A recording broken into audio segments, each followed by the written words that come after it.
إن الحمد لله نحمده ونستعينه ونستغفره ونعوذ بالله من شرور أنفسنا وسيئات أعمالنا من يهده الله فلا مضل له ومن يضلل فلا هادي له أشهد أن لا إله إلا الله وأشهد أن محمدا عبده ورسوله اللهم صل وسلم وبارك على نبينا محمد وعلى آله وصحبه ومن اتبع بهداه إلى يوم القيامة وبعد. Kita lanjutkan pelajaran-pelajaran yang disimpulkan oleh penulis kitab Al-Imam Muhammad bin Abdul Wahhab bin Sulaiman At-Tamimi rahimahumullah. Kita sampai di pelajaran yang ke-11, tentunya masih di bab ke-19. Al-Hadiyata Asyrata, pelajaran ke-11, Madharratul uqufi 'alal qabri li ajli amalin salih. Mudaratnya dan bahayanya berdiam diri di pemakaman atau di satu kubur untuk melaksanakan amal saleh. Seperti yang sudah kita bahas, termasuk amalan-amalan yang dilakukan oleh orang-orang musyrikin terhadap sesembahan-sesembahan mereka, baik itu pohon, baik itu kuburan, baik itu berhala ataupun patung. Salah satu ibadah yang mereka lakukan berdiam diri di tempat-tempat tersebut, baik kuburan, baik pohon, seperti kisah Dzatu Anwat, yang mana orang-orang musyrikin menggantungkan senjata-senjata mereka di pohon tersebut.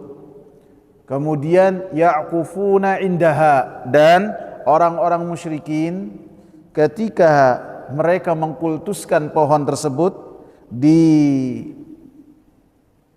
mengkultuskan pohon tersebut dengan cara mereka berdiam diri, menggantungkan senjata-senjata mereka dan mereka berdiam diri, sehingga itu menunjukkan cara ibadah yang dilakukan oleh orang-orang musyrikin, yang mana mereka diperangi oleh Rasulullah sallallahu alaihi wasallam. Di antaranya adalah mereka berdiam diri di tempat yang tempat tersebut mereka anggap memiliki keistimewaan dari yang lainnya. Sehingga disebutkan poin yang ke-11 ini, bahaya sekali berdiam diri di satu kubur dalam rangka mengerjakan amal saleh. Walaupun amal salehnya adalah untuk Allah Subhanahu wa ta'ala, ketika seseorang lebih mengutamakan beribadah di kubur tersebut daripada di tempat lainnya, maka menunjukkan ini akan menggiring orang tersebut kepada kesyirikan kepada Allah Subhanahu wa ta'ala. Bukti nyatanya adalah awal terjadi kesyirikan kepada Allah Subhanahu wa ta'ala di muka bumi diawali dengan perbuatan ini, berdiam diri di kubur, kemudian melakukan amal saleh. Kemudian ada keyakinan lebih bahwasanya sujud ruku di tempat tersebut lebih utama dari di masjid. Kemudian ada keyakinan lagi, ketika membaca Al-Quran di tempat tersebut, di kubur tersebut, lebih khusyuk daripada di masjid ataupun di rumah. Padahal yang namanya kubur itu bukan tempat ibadah. Walaupun ibadahnya kepada Allah, yang kita bahas ibadahnya kepada Allah. Rasulullah sallallahu alaihi wasallam katakan, la taj'alu buyutakum kubura. Jangan kalian jadikan rumah-rumah kalian seperti kuburan angker.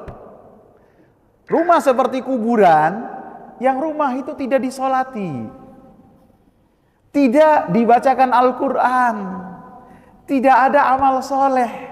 Artinya dari hadis tersebut, kubur bukan tempat untuk melakukan amal soleh.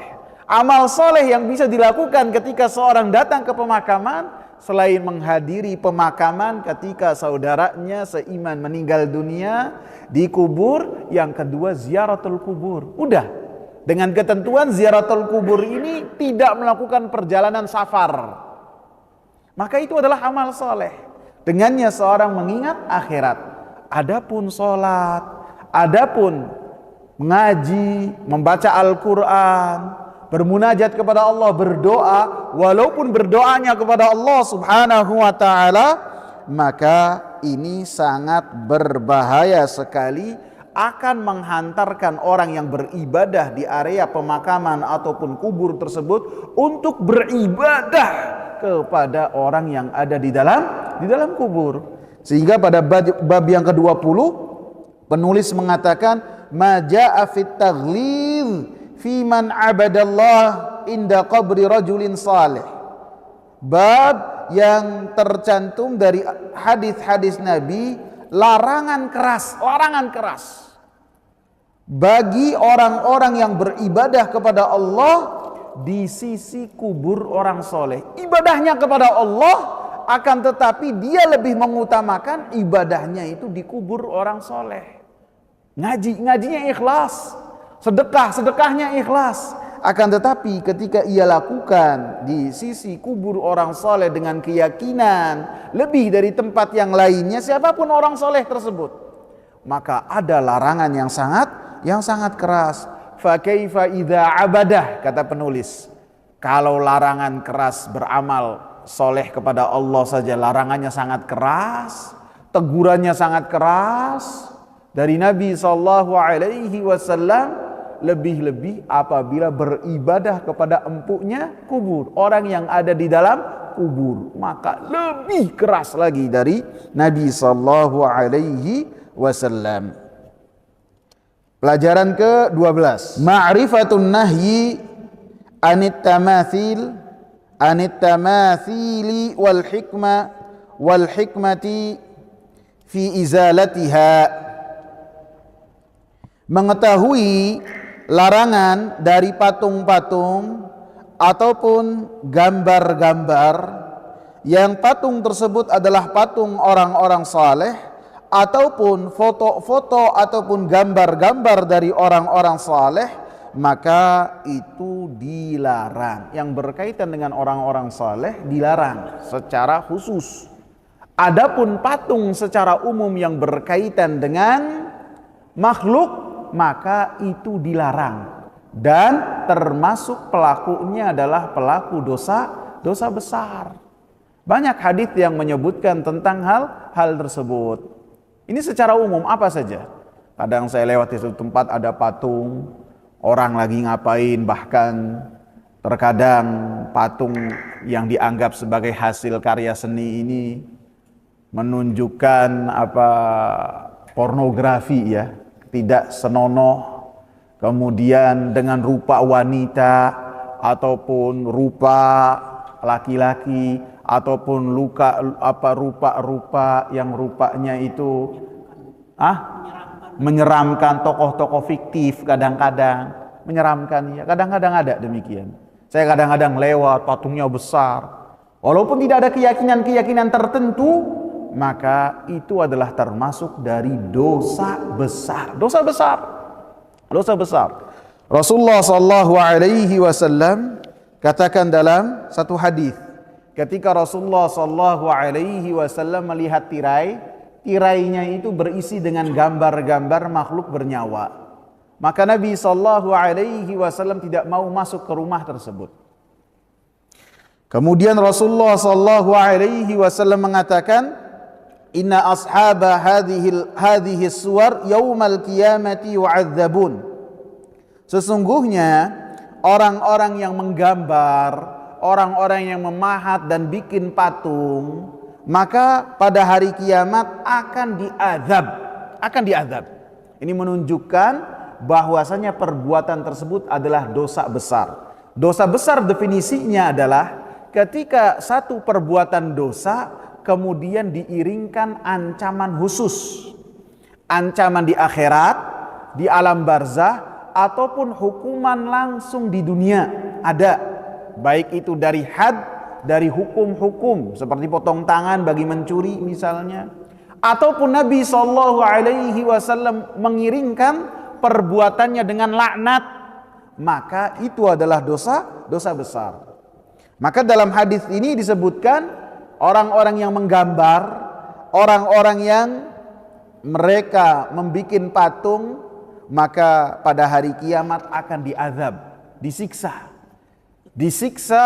secara fisik dan disiksa secara batin. Saya sering mengulang bahwasanya azab pada hari kiamat itu ada azab secara fisik dan ada azab secara batin.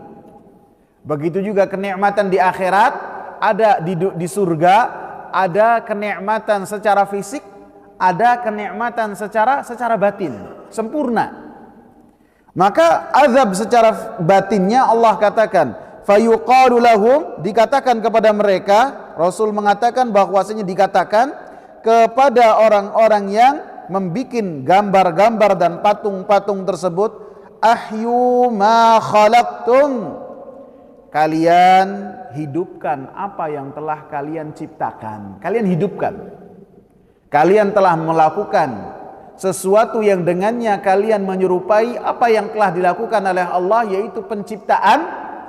Allah lah yang mencipta, Al-Khaliq.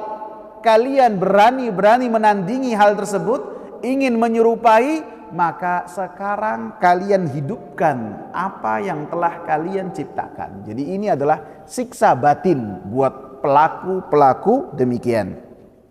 Kemudian Rasulullah sallallahu alaihi wasallam mengatakan, innal baita alladhi fihi suwar la tadkhuluhul malaikah.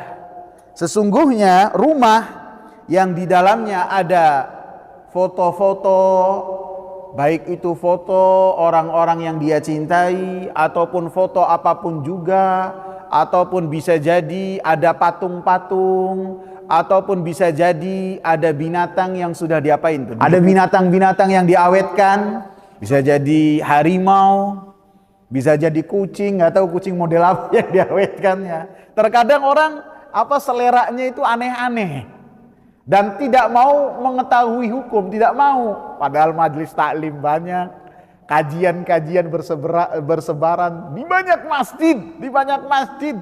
Bahkan sarana untuk mencari ilmu di YouTube sekarang, di medsos gampang. Cuma gak mau. Naruh foto, kemudian naruh patung-patung, dianggapnya seni, ini seni. Kadang-kadang naruh binatang yang diawetkan, atau kepala saya pernah melihat kepala menjangan, itu saya pernah melihat daerah mana tuh. Melihat, itu juga tidak boleh. Maka Rasulullah katakan, innal baital ladzi fihi suwar, sesungguhnya rumah yang ada gambar-gambarnya, yang ada patung-patungnya, maka malaikat tidak akan masuk ke dalam rumah tersebut. Tidak akan masuk. Tentu yang dimaksud adalah malaikat rahmat, malaikat ketenangan, malaikat yang di dalamnya ada sakinah.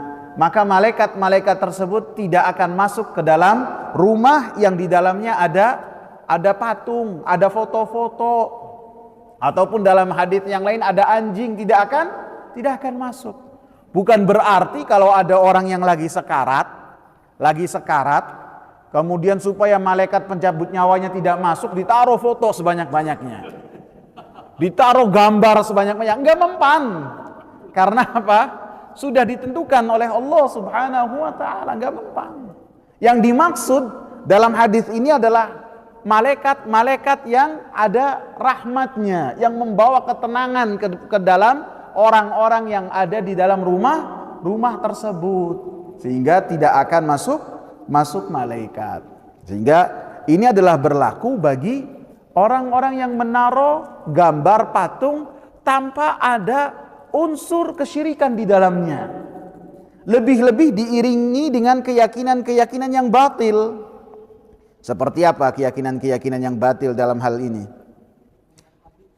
Bisa demikian dengan keyakinan apabila ada foto-foto orang-orang tertentu, maka rumahnya akan menjadi rumah yang aman, selamat dari kebakaran, selamat dari malapetaka. Ini adalah satu hal yang di dalamnya ada khurafat, tidak ada dalilnya sama sekali.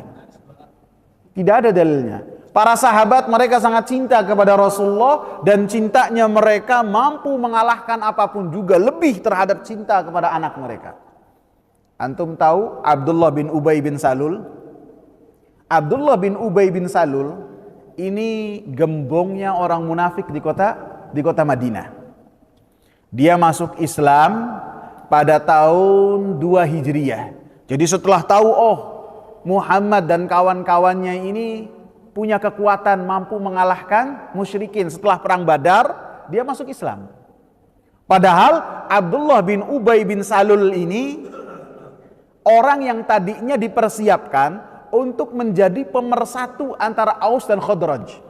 Aus dan Khazraj walaupun kedua-duanya dari negeri Yaman, dari kisaran Ma'rib, sebelum terjadinya Ma'rib itu bendungannya pecah, sebagian orang-orang Yaman itu melihat bahwasanya di bendungan itu ada tikus yang sangat banyak menggigit bendungan tersebut.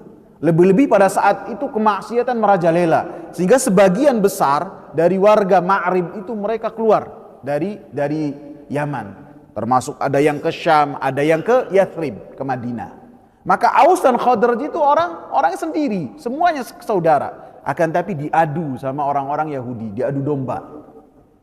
Mungkin keyakinan ataupun omongan Deveit Impera itu dari zaman Yahudi ya, bukan hanya pada zaman penjajahan saja.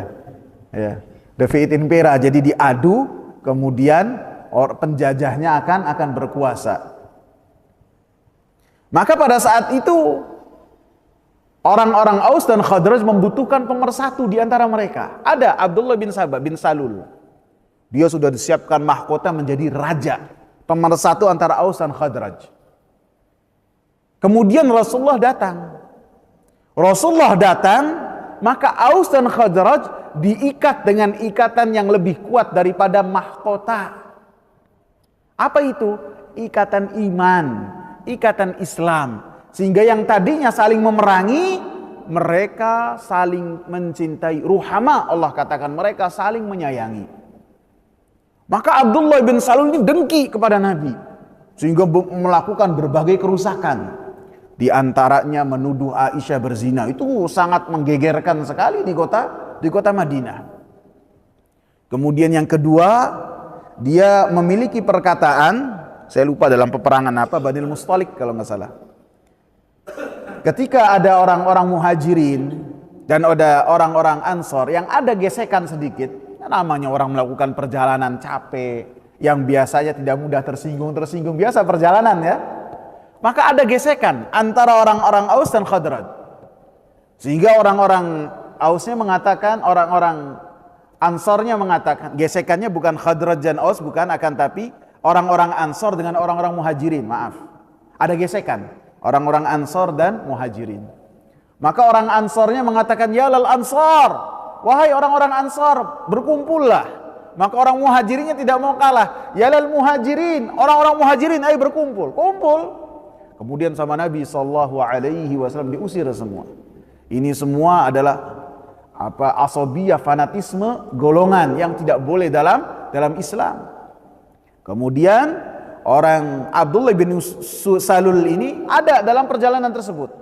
Dia mengatakan orang-orang buangan ini sudah berani melakukan banyak tingkah. Maksudnya orang-orang buangan ini siapa? Orang-orang muhajirin. Kemudian dia mengatakan yang perkataannya diabadikan oleh Allah Subhanahu wa taala dalam surat Al-Munafikin. Humul ladzina yaquluna la tunfiqu ala man inda rasulillahi hatta yanfaddu. Mereka lah yang berkatakan, janganlah kalian bermuamalah dengan Orang-orang yang beriman, orang-orang muhajirin. Sampai mereka itu dari sisi ekonomi mereka kesulitan. Maka Allah katakan, walillahi khazainus samawati wal ardi walakinnal munafiqina la yafqahun. Allah yang memiliki khazanah yang ada di langit dan di bumi. Akan tetapi orang-orang munafikin tidak memahami, jahil mereka. Karena keimanan mereka hanya berhenti di lisan, hatinya kosong dari keimanan. Kemudian omongan yang kedua dari Abdullah bin Ubay bin Salul apa? Yaquluna la irja'na ila al-madinati la yukhrijanna al-a'azzu minhal adhal. Apabila kita pulang sampai kota Madinah, maka orang-orang mulia itu akan mengusir dari kota Madinah orang-orang yang hina. Orang-orang mulia maksudnya siapa? Orang-orang Madinah, orang-orang Yathrib. Orang-orang hina maksudnya siapa? Orang-orang muhajirin. Omongan ini sampai kepada Rasulullah sallallahu alaihi wasallam, sampai. Kemudian Abdullah, anaknya Abdullah bin Ubay bin Salul, namanya Abdullah juga. Abdullah bin Ubay bin Salul. Anaknya ini adalah sahabat sejati, orang yang keislamannya benar. Dia datang kepada Rasulullah sallallahu alaihi wasallam mengatakan, "Ya Rasulullah, apabila engkau izinkan untuk mengeksekusi ayah saya Abdullah, maka izinkan saya untuk mengeksekusinya. Jangan sampai yang mengeksekusi itu selain saya, sehingga ada ganjelan di hati saya terhadap orang tersebut. Padahal orang tersebut adalah orang yang beriman." Luar biasa nggak ikhwan? Luar biasa. Ini anak. Rasulullah sallallahu alaihi wasallam tidak mengizinkan. Karena apa? Karena dari hikmah yang Rasulullah sallallahu alaihi wasallam miliki dalam berdakwah, ada mudarat-mudarat yang dibiarkan supaya kemaslahatan yang besar bisa didapat. Jangan sampai orang mengira bahwasanya Muhammad itu membunuh teman-temannya ataupun orang-orang yang dekat dan hidup bersama dengan Nabi. Karena orang yang jauh itu tidak bisa membedakan mana sahabat sejati, mana orang-orang munafikin. Maka Abdullah Junior, Abdullah anak ini, maka dilarang oleh Rasulullah untuk membunuh ayahnya. Kemudian dia berdiri di depan kota Madinah, orang-orang yang biasa melakukan perjalanan masuk kota Madinah dari tempat tersebut, dia menunggu di tempat tersebut. Ini Abdullah Junior. Begitu bapaknya datang, dia hunuskan pedang. Seraya mengatakan, "Wahai ayahku, saya tidak akan mengizinkan engkau masuk ke kota ini sampai engkau memiliki kesaksian bahwasanya engkau adalah orang yang hina, sedangkan Rasulullah adalah orang yang mulia." Diangkat pedang, terhunus, tidak boleh masuk. Sampai Abdullah pun mengikrarkan apa yang diminta oleh anaknya. Kemudian diizinkan masuk. Ini para sahabat, kecintaan mereka sangatlah besar kepada Nabi sallallahu alaihi wasallam. Mengalahkan kecintaan anak kepada ayah, mengalahkan kecintaan ayah kepada anak, mengalahkan kecintaan suami kepada istri, istri kepada suami. Ketika Abu Ayyub Al-Ansari dan Ummu Ayyub Al-Ansariyah sebelum tidur, keduanya itu berada di atas ranjang, main WhatsApp, sibuk dengan grup, tidak. Ngobrol ini termasuk sunnah, ngobrol. Yang dibahas yang lagi viral pada saat itu, tuduhan bahwasanya Aisyah selingkuh. Ini yang mengangkat isu tersebut adalah Abdullah bin Ubay bin Salul. Bahwasanya disebutkan pada saat itu Aisyah radhiyallahu anha dalam perjalanan, karena Aisyah kalau dalam perjalanan naik onta, yang ontanya itu ada tanduknya khusus, bahasa Arabnya haudaj. Jadi perempuan masuk ditutup pakai tirai, kemudian onta berjalan. Kemudian Aisyah pada saat itu izin untuk ke belakang buang hajat.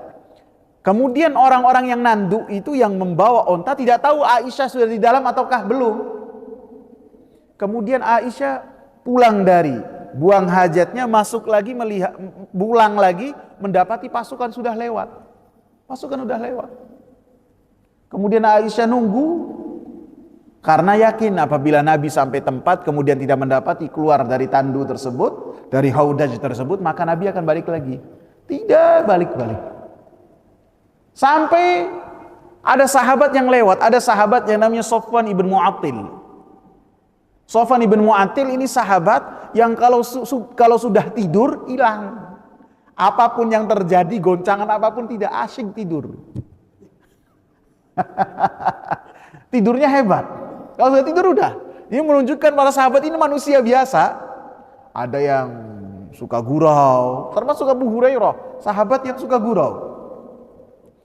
Maka begitu lewat, dia melihat perempuan yang lagi tidur dan dia tahu itu adalah Aisyah radhiyallahu anha, langsung dia mengatakan, "Inna lillahi wa inna ilaihi raji'un." Ummul mukminin Aisyah terbangun.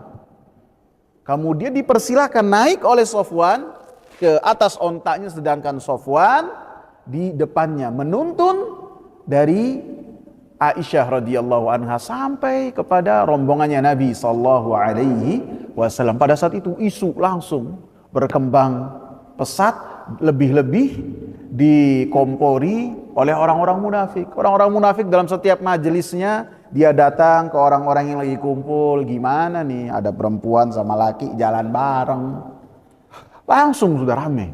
Adem lagi, dibahas lagi. Dan menjadi topik yang luar biasa. 1 bulan wahyu tidak turun kepada Nabi sallallahu alaihi wasallam. Ujian. Kemudian Ummu Ayyub ngobrol sama Abu Ayyub ini sebelum tidur. Kemudian Ummu Ayyub membahas tentang hal tersebut.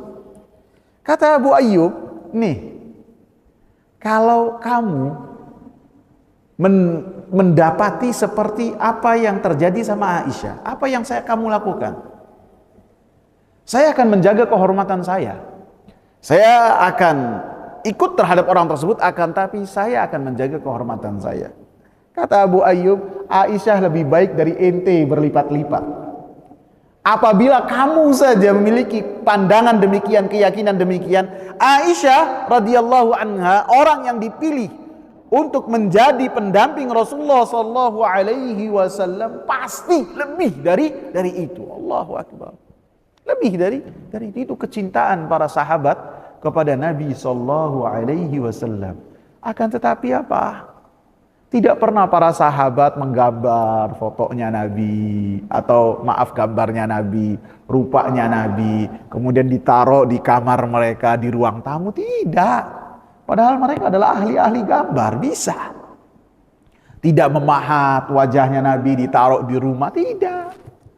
Dan kecintaan mereka luar biasa. Sehingga ketika sebagian orang melakukan ini, menaruh foto di ruang tamu, di kamar atau di ruang tengah, yang fotonya dianggap sebagai foto orang-orang soleh, kemudian diiringi dengan keyakinan-keyakinan bahwasanya ini akan menyelamatkan dari musibah, dari bala bencana, maka ini sudah masuk ke dalam kesyirikan kepada Allah subhanahu wa ta'ala. Apabila diingatkan ini sebagai bentuk cinta kita kepada orang-orang soleh, para sahabat tidak pernah melakukan demikian. Tidak pernah.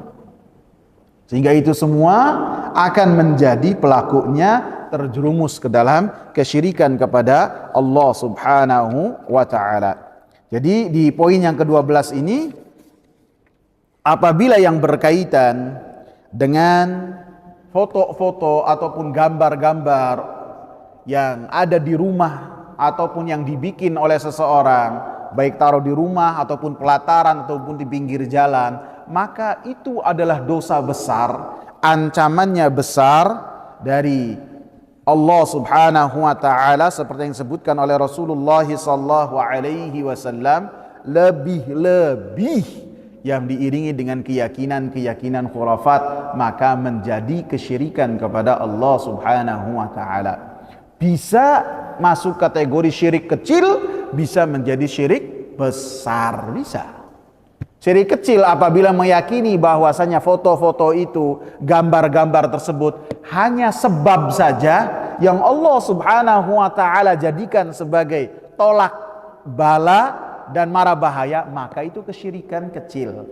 Karena hal tersebut tidak pernah dijadikan oleh Allah sebagai sebab untuk seseorang selamat dari mara bahaya. Orang mau selamat dari mara bahaya, dari azab, gampang, bersedekah. Ini yang disebutkan oleh Rasulullah, tidak menaruh foto.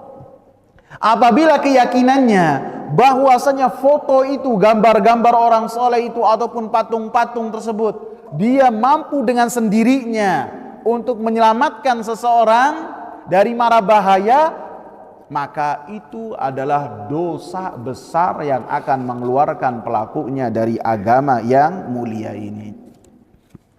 Dalam hadis lain, Ali ibn Abi Thalib radhiyallahu anhu mengatakan, termasuk wasiat yang Rasulullah sallallahu alaihi wasallam wasiatkan kepada Ali radhiyallahu anhu, la tada' timthalan illa tamastahu. Tidaklah engkau ini mendapati ada satu patung kecuali kamu hilangkan, kamu hancurkan. Qabran musyrifan illa sawaitahu, dan tidaklah kamu dapati kuburan yang menonjol, yang berbeda dengan yang lain, baik itu warna ataupun tinggi dari kubur tersebut, ataupun rupanya yang lain pakai tanah, yang kemudian yang lain dikasih keramik ataupun sesuatu yang berbeda dengan yang lainnya, illa sawaitahu, kata Rasulullah kepada Ali, kecuali engkau samakan dengan yang lain. Wala suratan illa tomastaha, dan tidaklah satu gambar, foto ataupun patung kecuali engkau hancurkan hal tersebut. Itu wasiat Nabi sallallahu alaihi wasallam kepada Ali radhiyallahu anhu. Lebih-lebih apabila yang berkaitan dengan foto-foto ataupun patung-patung ataupun gambar-gambar yang di dalamnya ada gambar-gambar yang bisa menjadikan seseorang terkena fitnah, seperti foto-foto ataupun gambar-gambar wanita, maka ini adalah sesuatu yang harus dijauhi. Kemudian yang ke-13, ma'rifatu Ats-tsalitsata asyrata, ke-13, ma'rifatu idhami sya'ni hadhil qissati wa shiddatil hajati ilaiha ma'al ghaflati anha. Mengetahui besarnya kedudukan dari kisah ini, kisah dari yang diceritakan oleh Abdullah ibn Abbas yang berkaitan dengan apa yang terjadi pada zaman Nabi Nuh atau sebelum zaman Nabi Nuh, dan itu adalah awal dari kesyirikan kepada Allah Subhanahu wa taala. Jadi ketika dibahas, ketika kita mengetahuinya, maka kita mengetahui ini adalah perkara yang sangat besar. Bagaimana kesyirikan terjadi di muka bumi. Awal dari kesyirikan tersebut terjadinya adalah karena berlebih-lebihan kepada orang saleh. Kemudian hulu, berlebih-lebihan ini dari kisah yang dibawakan oleh Abdullah ibn Abbas menunjukkan dampaknya sangat jelek sekali. Dan kita pun mengetahui bahwasanya dari kisah yang dibawakan dan diceritakan oleh Abdullah ibn Abbas dan disempurnakan oleh athar dari Ibnul Qayyim, bahwasanya syaitan ketika merayu manusia itu mereka dengan cara bertahap, sedikit demi sedikit, tidak langsung, tidak, sedikit demi sedikit, sehingga seseorang itu apabila dia itu memiliki hubungan yang bagus dengan Allah Subhanahu wa taala, maka dihilangkan kebiasaan baik dan perkara-perkara yang baik dia lakukan sedikit demi sedikit. Misalnya rajin melaksanakan sholat fardu 5 waktu di masjid misalnya. Kemudian dia iringkan dengan sholat sunnah. Maka digeser sedikit demi sedikit. Dari yang tadinya datang sebelum azan berkumandang, digoda sedikit demi sedikit, nanti datangnya sesudah azan dikumandangkan. Sedikit demi sedikit. Kemudian dari yang tadinya rajin sholat qobliyah ba'diyah dia jaga, digeser sedikit demi sedikit supaya nanti datangnya mepet, tidak bisa qobliyah. Ini bisa demikian. Yang tadinya rajin ba'diyahnya disibukkan, sehingga syaitan ini sedikit demi sedikit kemudian diseret orang tersebut keluar dari masjid. Maka dari kisah ini kita mengetahui bahwasanya syaitan ketika merayu dan menggoda manusia sangat sabar dan sangat telaten, tidak terburu-buru. Sehingga seorang bisa masuk ke dalam kesyirikan kepada Allah Subhanahu wa taala ketika mengikuti jejak dan langkah syaitan. Wa shiddatil hajati ilaiha ma'al ghaflati anha. Dan kisah dari Abdullah ibn Abbas ini adalah kisah yang kita semua butuh untuk mengetahuinya dan senantiasa memperhatikan dan mempelajari apa yang terjadi dalam kisah tersebut. Kita butuh untuk diingatkan.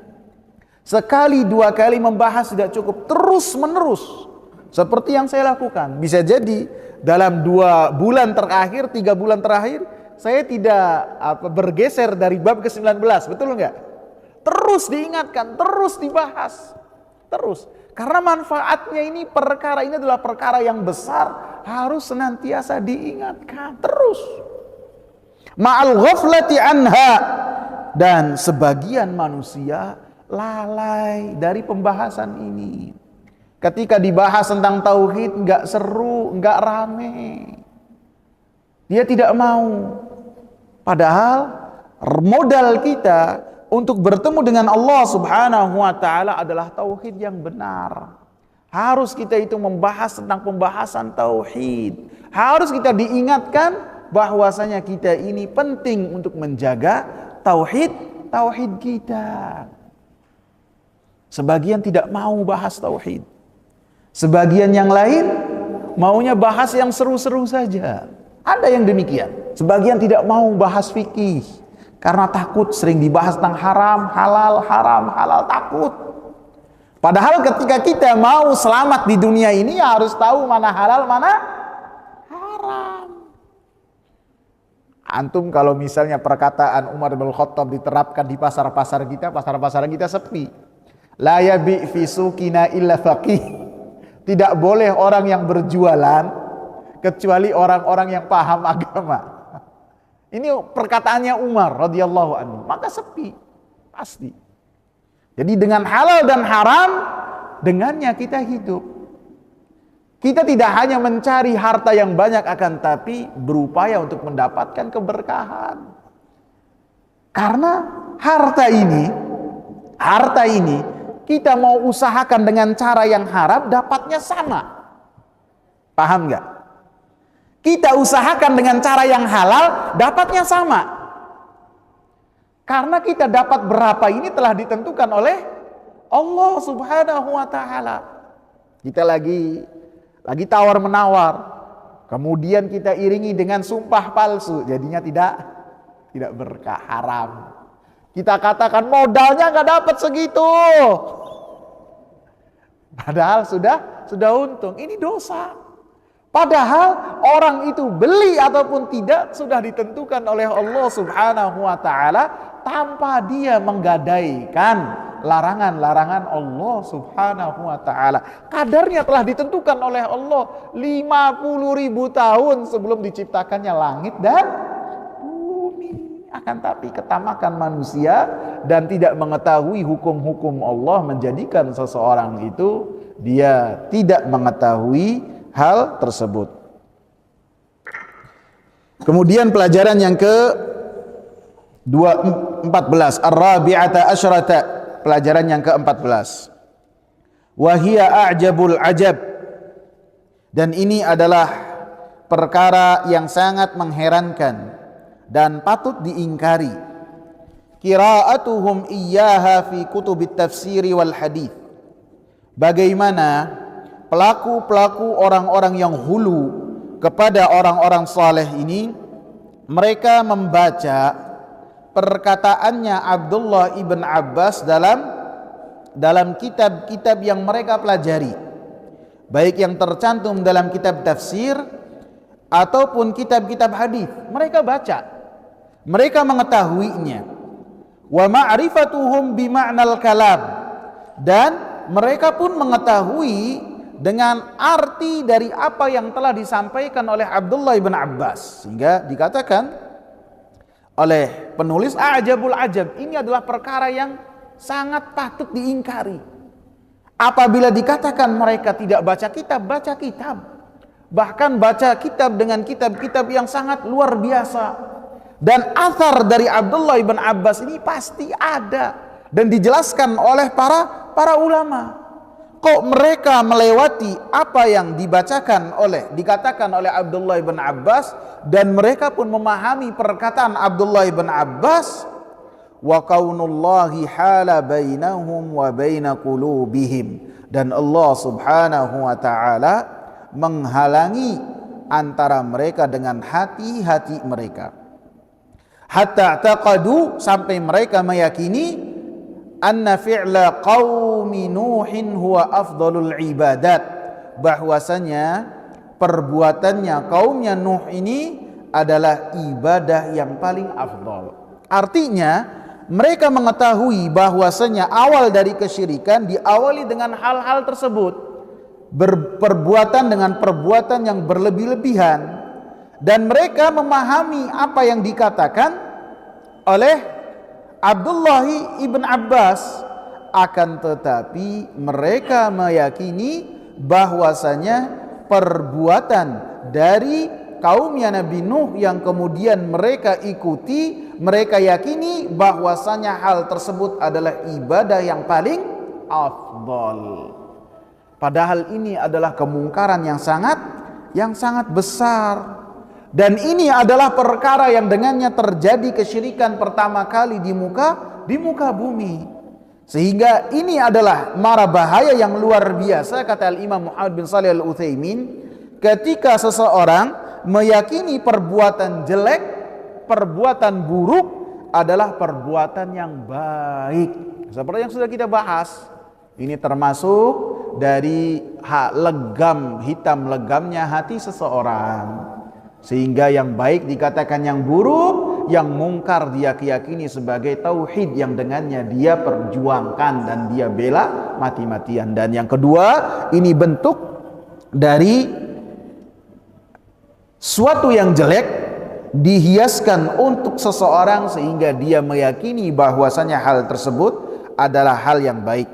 Dalam surat Fatir ayat 8 Allah katakan, afaman zuyyina lahu su'u amalih fara'ahu hasana fa innallaha yudhillu man yasha wa yahdi man yasha.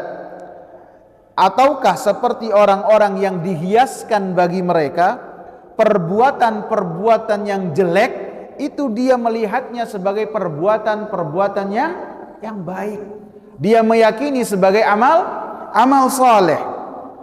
Maka sesungguhnya Allah Subhanahu wa taala menyesatkan siapa yang Allah kehendaki, dan Allah Subhanahu wa taala memberikan petunjuk kepada siapa-siapa yang Allah kehendaki. Dalam surat Al-Kahfi ayat 103 dan 104 Allah Subhanahu wa taala katakan, Qul hal nunabbi'ukum bil akhsarina a'mala alladzina dhalla sa'yuhum fil hayatid dunya wa hum yahsabuna annahum yuhsinuna sun'a. Katakanlah wahai Nabi Muhammad, maukah kalian saya kabarkan kepada kalian dengan orang-orang yang merugi amalan-amalan mereka, yaitu mereka yang apa yang telah mereka lakukan itu adalah amalan-amalan yang sesat di dunia, dan mereka meyakini bahwasanya amalan-amalan tersebut mereka berbuat kebajikan. Sehingga ini adalah sebuah musibah yang sangat besar yang lebih besar daripada musibah harta. Musibah apapun juga, maka yang seperti ini adalah mudaratnya sangat besar sekali. Seseorang berbuat kesesatan, seseorang berbuat kemaksiatan, akan tetapi ia yakini bahwasanya dia melakukan perbuatan yang baik. Sehingga dikatakan oleh penulis, wa kaunullahi hala bainahum wa baina qulubihim, dan Allah Subhanahu wa taala menghalangi antara orang-orang tersebut dengan kisah yang mereka baca. Allah Subhanahu wa taala tidak menggerakkan hatinya, karena hati-hati kita itu ada di tangan Allah, karena Allah memberikan petunjuk kepada siapa yang Allah kehendaki sesuai dengan hikmah Allah, dan Allah Subhanahu wa taala menyesatkan siapa yang Allah kehendaki sesuai dengan hikmah yang Allah ketahui.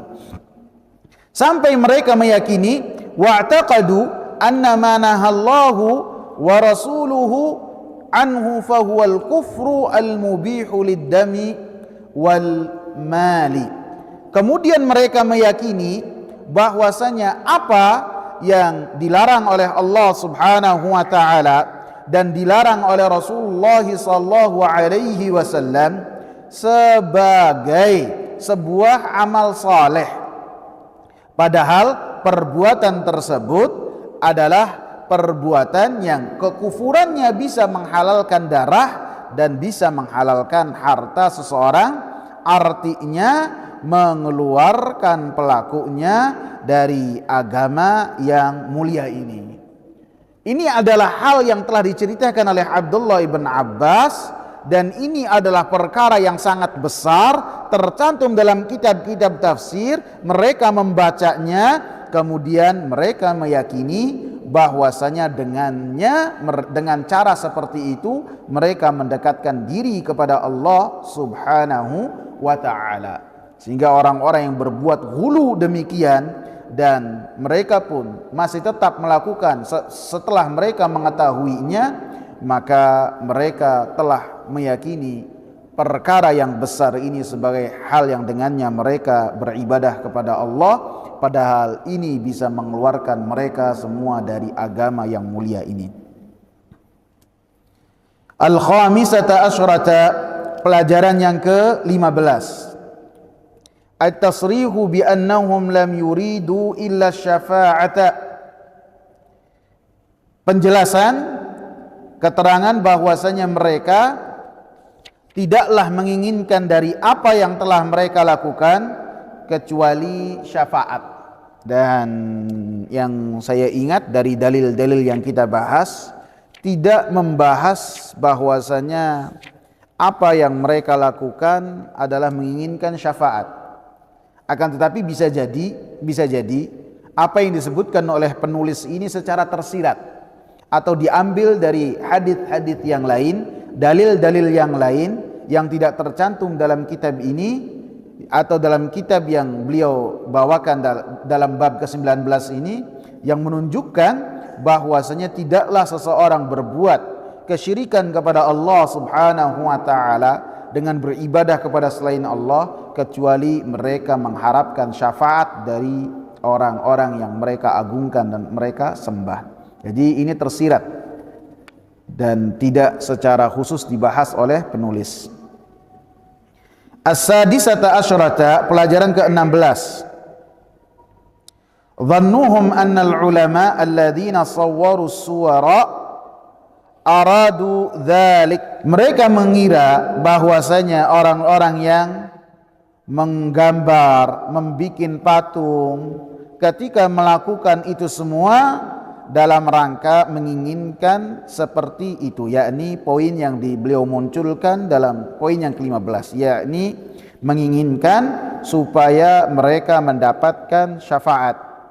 Mereka beribadah dengan ibadah yang rajin seperti yang dilakukan 5 orang soleh yang telah meninggal dunia.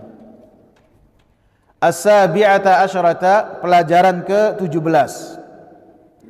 Al-bayanul azimu fi qawlihi ta'ala la tutruni kama atratin nasara ibna Maryam. fasalawatullahi wa salamuhu ala man ballaghal balagha al-mubina. Penjelasan yang besar dalam perkataan Nabi sallallahu alaihi wasallam, janganlah kalian berlebih-lebihan dalam memujiku sebagaimana berlebih-lebihannya Nasara kepada Ibn Maryam. Maka salawat dari Allah subhanahu wa ta'ala dan salamnya kepada yang telah menyampaikan dengan penyampaian yang benar. Artinya dalam poin yang ke-17 ini, dalam hadis dilarang secara keras oleh Nabi sallallahu alaihi wasallam untuk kita berlebih-lebihan dalam memuji Nabi sallallahu alaihi wasallam. Kita diperintahkan oleh Nabi sallallahu alaihi wasallam untuk memuji Nabi dengan mengatakan Nabi adalah hamba Allah, Nabi adalah Rasulullah. Kita membahas tentang akhlak Nabi, bagaimana Nabi bermuamalah dengan orang mukmin, dengan orang yang tinggal di masjid, dengan orang-orang kafir, bahkan dengan binatang. Bagaimana Nabi sallallahu alaihi wasallam bermuamalah, kita jelaskan itu semua dalam rangka memuji Nabi sallallahu alaihi wasallam, bahwasanya Nabi sallallahu alaihi wasallam rahmatan lil alamin, sebagai rahmat untuk alam semesta. Ini sebagai pujian. Adapun yang dilarang oleh Rasulullah tutru, janganlah kalian melakukan itra, berlebih-lebihan kepada Nabi dalam memuji. Ini yang tidak boleh. Adapun memuji dengan pujian yang tidak berlebihan, maka itu dianjurkan. Sehingga sebagaimana yang telah dilakukan oleh Nasara kepada Isa bin Maryam, maka beliau penulis mengatakan, maka salawat dari Allah subhanahu wa ta'ala dan salamnya kepada yang telah menyampaikan dengan penyampaian yang benar. Karena ketika Nabi sallallahu alaihi wasallam mengingatkan itu semua, menunjukkan kasih sayang Nabi sallallahu alaihi wasallam kepada kita semua. Jangan sampai melakukan apa yang telah dilakukan oleh umat-umat terdahulu, sehingga Nabi sallallahu alaihi wasallam memberikan peringatan kepada kita. Athaminata asyrata, pelajaran ke-18, nasihatuhu iyana bihalakil mutanatti'in. Nasihat kepada dari Nabi sallallahu alaihi wasallam kepada kita semua dengan kebinasaan orang-orang yang mereka melakukan tanattu', mereka yang berlebih-lebihan dalam berbicara. Nabi sallallahu alaihi wasallam ketika mengabarkan, maka kabarnya pasti benar. Dan apabila kabarnya pasti benar, sehingga jangan sampai kita melakukan apa yang diingatkan oleh Nabi sallallahu alaihi wasallam, sehingga kita akan binasa apabila tidak memperhatikan larangan dari Nabi dan kabar dari Nabi. Karena ketika Nabi mengabarkan, bukan hanya mengabarkan, akan tapi ada pelajaran dari apa yang dikabarkan oleh Nabi. At-tasi'ata asyrata, pelajaran yang ke-19, at-tasrihu bi annaha lam tu'bad hatta nusiyal ilmu fa fiha bayanu ma'rifati qadri wujudihi wa madarrati faqhihi. Penjelasan yang sangat jelas bahwasanya tidaklah terjadi kesyirikan di muka bumi dengan berlebih-lebihan kepada orang-orang yang telah meninggal dunia dari kalangan orang-orang saleh. Tidaklah mereka disembah kecuali ketika ilmu itu ditinggalkan, ilmu tidak diperhatikan, ilmu tidak dipelajari.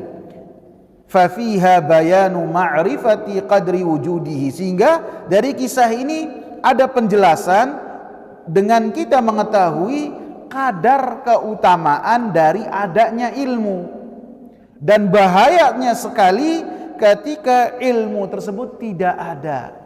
Karena apabila ilmu tidak ada, tidak dijelaskan, tidak disampaikan, orang-orang tidak menghadiri majelis ilmu, maka kesesatan dan keyakinan-keyakinan yang batil akan merebak dan merajalela. Sehingga apabila ada penjelasan, ada al-haq, Al-Quran dan As-Sunnah dijelaskan, maka mau tidak mau kebatilan itu akan menyingkir. Dan ini adalah hukum yang telah ditentukan oleh Allah subhanahu wa ta'ala. Ja'al haq wa zahaqal batil, innal batila kana zahuqa. Apabila kebenaran telah datang, al-haq, Al-Quran, As-Sunnah disampaikan sesuai dengan pemahaman para sahabat dan salafus saleh, maka kebatilan akan meluntur, kebatilan akan mengkecil, bahkan bisa jadi hilang tak berbekas. Sebaliknya, ketika ilmu tidak disampaikan, ilmu tidak disebar, maka kebatilan akan merajalela. Karena yang batil, orang-orang yang mereka bangga dengan kebatilan dan melakukan kebatilan, mereka berdakwah. Dan orang-orang yang hak pun mereka berdakwah. Sehingga antara dua kekuatan ini saling beradu. Kata Allah, apabila kedua-duanya beradu, maka pasti kebenaran itu akan menang dan kebatilan akan sirna. Di antaranya dengan kebenaran kita menyampaikan Al-Quran dan sunnah Nabi SAW. Al-Ishruna, pelajaran yang ke-20. Anna sababa faqdil ilmi mautul ulama, bahwasanya termasuk sebab hilangnya ilmu adalah dengan kematiannya para ulama. Karena Allah subhanahu wa ta'ala, Rasulullah mengatakan dalam hadis, innallaha lam yaqbidil ilma intiza'an. Allah itu tidak mengambil ilmu dengan sekali cabut, tidak. Dan itu terjadi sekali cabut itu nanti akhir-akhir hari kiamat, atau sebelum terbitnya matahari dari arah barat. Sebelumnya ada angin yang berhembus. Angin ini dari negeri Syam yang tidaklah melewati orang yang beriman kecuali orang yang beriman itu mati. Nah, setelah itu tidak ada orang yang baca Al-Quran, tidak ada orang yang sholat, karena orang yang beriman sudah mati semua. Maka pada saat itu ilmu dicabut oleh Allah sekaligus. Sehingga ketika matahari terbit dari arah barat, maka semuanya adalah orang-orang kafir. Adapun sebelum dari kejadian itu, Allah subhanahu wa ta'ala hanya mengangkat ilmu itu dengan cara dimatikannya para ulama. Dengannya ilmu tersebut akan ditinggalkan, dihilangkan. Dan termasuk hilangnya ilmu adalah dengan orang-orang itu lalai dan berpaling dari majelis ilmu. Majelis ilmu yang di dalamnya dibahas surga, dibahas neraka, yang di dalamnya dibahas tentang tauhid, cara benar bertauhid kepada Allah. Sebagian orang lalai dan tidak mau menghadiri majelis ilmu, padahal para malaikat turun dan rahmat dari Allah turun. Allah katakan Rasulullah katakan nazalat alaihimus sakinah, rahmat akan turun. Wa ghasyiyatuhumur rahmah, rahmat akan turun dari Allah. Tenang. Wa dzakarahumullahu fi man indahu, dan Allah puji orang-orang yang menghadiri majlis ilmu. Akan tapi sebagian orang tidak mau menghadiri majlis ilmu, tidak mau. Wattasyagul, dan sebagian orang mengatakan mereka sibuk dengan perkara-perkara dunia. Dianggapnya orang-orang yang datang di majelis ilmu itu adalah pengangguran. Kalau ditanya, antum kenapa nggak datang ke majelis ilmu? Sibuk saya. Iya, dianggapnya yang datang di majelis ilmu adalah pengangguran. Enggak. Orang yang sudah tahu bahwasanya gizi hatinya, asupan hatinya adalah perkataan Allah, perkataan Rasulullah, berzikir kepada Allah subhanahu wa ta'ala, maka dia akan lapar dengan majelis ilmu. Dia akan merasa beda. Ketika dia datang di majelis ilmu, dia akan merasakan bahwasanya imannya akan senantiasa bertambah. Pada zaman corona, ketika majelis-majelis dikosongkan dan masjid-masjid ditutup, sebagian orang datang ke saya, terutama anak-anak muda. Waktu itu saya tinggal di kota lain, dia mengatakan, Ustadz, iman kami gimana nih? Tidak ada majelis ilmu, tidak ada pembahasan seperti yang dulu kita bahas. Kita khawatir dengan iman kami. Anak langsung bilang, jangankan iman antum, iman saya juga, anak khawatir. Ini bahaya. Karena apabila tidak membahas seperti yang biasa dibahas, maka iman ini akan berkurang, akan menurun. Termasuk yang berbicara dan yang mendengarkan. Semuanya membutuhkan terhadap dakwah. Dengan dakwah dia akan mendapatkan ketenangan dan kebahagiaan. Semoga bermanfaat. Subhanakallahumma bihamdika asyhadu an la ilaha illa anta astaghfiruka wa atubu ilaik. Assalamualaikum warahmatullahi wabarakatuh.